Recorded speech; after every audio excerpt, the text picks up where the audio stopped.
নমস্কার বন্ধুরা, বংরাধুনি রান্নাঘরে ফিরে এলাম আরও একটি নতুন পর্বে। আশা রাখবো আপনারা প্রত্যেকে ভালো আছেন। আজ আমার এই রেসিপিগুলো দেখুন, আর ভালো লাগলে প্রচুর শেয়ার করুন। বন্ধুরা, এই যে এখানে দেখতে পাচ্ছেন মটর পনির, সঙ্গে দিয়েছি দই পরোটা। এই দই পরোটা রেসিপিটা আজকে আপনাদের সঙ্গে আমি শেয়ার করব। মটর পনির অলরেডি আমি আপনাদের শেয়ার করা হয়ে গেছে, তবুও লিঙ্কটা দিয়ে দেবো ডেসক্রিপশন বক্সে। বন্ধুরা, প্রথমে একটা পাত্রের মধ্যে নিয়ে নেব টক দই। মেজারমেন্ট বাটি দিয়ে একটা নিয়ে নেবেন। এবার ওই মাপেরই একটা আন্দাজ করে আটা নিতে হবে, যেটা নাকি এটার সঙ্গে মাখতে হবে। এবার এই দইয়ের মধ্যে কিছু মশলা দিচ্ছি, যেটা হচ্ছে নুন, হলুদ, লঙ্কার গুঁড়ো আর কসুরি মেথি, জোয়ান, মিষ্টি আর ধনে পাতা।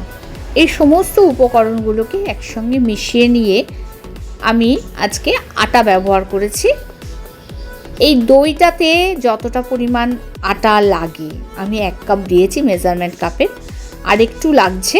এটাকে টাইট করে ভালো করে যেভাবে পরোটা রুটি মাখি আমরা সেভাবে মেখে নেব। ওপর দিয়ে একটু তেল মাখিয়ে রাখলাম। 20 মিনিট এটাকে রেস্টে রেখে দিতে হবে বন্ধুরা। 20 মিনিট পর ফিরে আসলাম। এবার এই যে আটাটা মেখে রেখেছিলাম সেটাকে লেচি করে নিচ্ছি। এখানে আমার 4টে লেচি হয়েছে, 4টে পরোটা হবে। মিডিয়াম সাইজের করেছি, খুব ছোটও না খুব বড়ও না। প্রথমে এটা বেলে নিলাম, তার উপরে একটু তেল ব্রাশ করে একটু আটা ছড়িয়ে দিলাম, শুকনো আটা। এইভাবে সমস্ত পরোটাগুলো ভালো করে মেখে বেলে নেব। এইবার যখন পরোটাগুলো সব বেলে নিয়েছি, ওভেনে একটা চাটু বসিয়েছি আর পরোটাগুলো এপিট ওপিট প্রথমে ভেজে নিয়ে ওপর দিয়ে অল্প তেল ছড়িয়ে দিলাম। এবার বন্ধুরা, কথা হচ্ছে এটাকে ডুবো তেলেও লুচির মতো ভাজতে পারেন। যারা একটু সচেতন, তেলটা কম খান, তাদের জন্য এই রেসিপিটা এইভাবে করুন, তেল ছড়িয়ে। তাহলে বন্ধুরা, খুব দুর্দান্ত স্বাদের এই রেসিপিটা আজকে আপনাদের সঙ্গে শেয়ার করলাম।